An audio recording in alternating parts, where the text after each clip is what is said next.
নমস্কার বন্ধুরা, job news 18 Bangla YouTube চ্যানেলের পক্ষ থেকে আজকে আপনাদের জন্য নিয়ে এসেছি অগ্নিবীর রিক্রুটমেন্ট 2025 সেনাবাহিনীতে অগ্নিবীর নিয়োগ করা হচ্ছে মাধ্যমিক পাস ছেলে মেয়েদের জন্য। ঠিক আছে, তো ভিডিওটি প্রথম শুরু থেকে শেষ পর্যন্ত মনোযোগ সহকারে দেখুন। এখানে আপনারা জেনে যাবেন যে কি কি ক্রাইটেরিয়া রয়েছে এবং কবে আবেদনের লাস্ট ডেট এবং কি কি কোয়ালিফিকেশন চাওয়া হয়েছে আর কি কি শর্ত রয়েছে। এখানে আপনারা দেখতে পাচ্ছেন এই যে পদের নাম, সেটা হচ্ছে অগ্নিবীর। ঠিক আছে, পদে কর্মী নিয়োগ হতে চলেছে।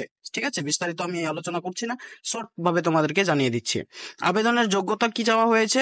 শিক্ষাগত যোগ্যতার কথাতে এখানে বলা হচ্ছে ন্যূনতম 50% নম্বরের সাথে যে কোনো স্বীকৃত বোর্ড থেকে বিজ্ঞান বিভাগের উচ্চ মাধ্যমিক পাশ করলেই এই পদে আবেদন জানাতে পারবেন। ঠিক আছে, এক্ষেত্রে উচ্চ মাধ্যমিকের মূল বিষয় হিসেবে গণিত, পদার্থবিদ্যা, ইংরেজি থাকতে হবে।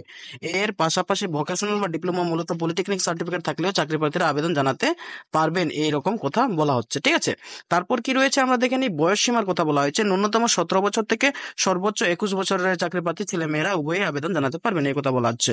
প্রকাশিত বিজ্ঞপ্তি অনুসারে আবেদনকারীর জন্ম তারিখ 2 জুলাই 2005 থেকে 2 জানুয়ারি 2009 তারিখের মধ্যে হতে হবে, এই কথা বলা হচ্ছে। ঠিক আছে, তার সঙ্গে কি রয়েছে শারীরিক যোগ্যতা। শারীরিক যোগ্যতাতে বলছে আবেদন ইচ্ছুক ছেলে মেয়েরা উভয়ই ন্যূনতম 152 সেন্টিমিটার হতে হবে। ঠিক আছে, উচ্চতার কথা, এক্ষেত্রে উত্তর পূর্ব ভারতের পাহাড়ি এলাকার চাকরি প্রার্থীদের ন্যূনতম উচ্চতা হতে হবে 147 সেমি, সেরকম চাওয়া হয়েছে উচ্চতার কথা শুধু। ঠিক আছে, তারপর কি রয়েছে নিচে আমরা দেখতে পাচ্ছি, এখানে আবার বলা হচ্ছে ছেলেদের ক্ষেত্রে ছাতির সাইজ ন্যূনতম 77 সেমি হতে হবে আর ছাতির এক্সপেনশন অত্যন্ত পক্ষে 5 সেমি হতে হবে।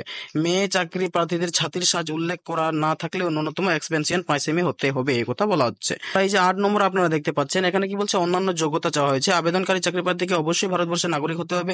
এর পাশাপাশি ছেলে এবং মেয়ে চাকরি প্রার্থীকে অবিবাহিত হতে হবে, এই কথা বলা হচ্ছে। ঠিক আছে, তারপর আর কি রয়েছে সেটা আমরা একটু দেখে নিই।